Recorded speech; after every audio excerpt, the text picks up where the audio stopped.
Grabe mga bossing, napakalupit nga pala itong napanood natin sa Facebook dahil gamit lamang daw ang kalamansi at ang toothpaste ay kayang-kaya na makapagpaputi ng ating mga kaldero na maiitim ang puwit. Panoorin nyo nga ito si ating taga-ibang bansa mga bossing dahil kumuha nga lang siya ng kalamansi tapos nilagyan niya ng toothpaste tapos kinuskus niya ng paulit-ulit dito sa puwit ng kaldero na napakaitim at talaga namang pumuti nga siya. Napakalupit itong idea na ito mga bossing. At kapag totoo nga ito mga bossing ay talaga namang makakatipid nga tayo tapos malinis pa ang ating kaldero. Talaga namang makakaiwas pa tayo sa mga gasgas ng ating mga kaldero kapag ginagamit nga natin yung mga matatalim na pangkuskus sa ating mga kaldero. Napakalupit nito mga bossing. Tingnan nyo, napakalupit. Ayos, ang galing. Dahil nga mga boss, talaga namang napakalupit nga nung ating napanood din sa Facebook, kaya agad na rin tayong kumuha dyan ng kalamansi, ng toothpaste at napakaduming puwit ng kawali. At ngayon nga natin malalaman mga bossing kung talagang legit yung ating napanood din sa Facebook na gamit nga lang daw ang kalamansi at toothpaste ay kayang-kaya na makapagpuputi ng mga puwit ng kaldero at puwit ng mga kawali sa ating bahay. Talaga namang kapag totoo nga ito ay maiiwasan na natin ang gasgas ng ating mga gamit. Ngayon naman mga boss, talaga namang napakadumi nitong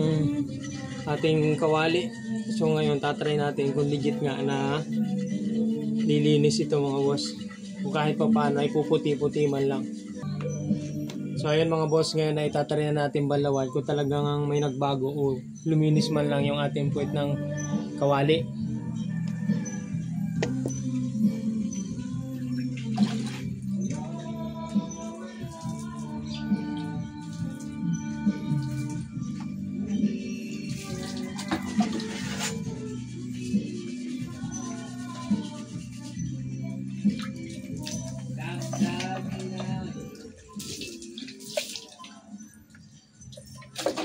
Alam mga boss, napakalupit Ayan medyo pumuti-puti talaga siya Pero hindi pa rin natanggal lahat dahil maliit lang naman kasi yung ating kalamansi na ginamit.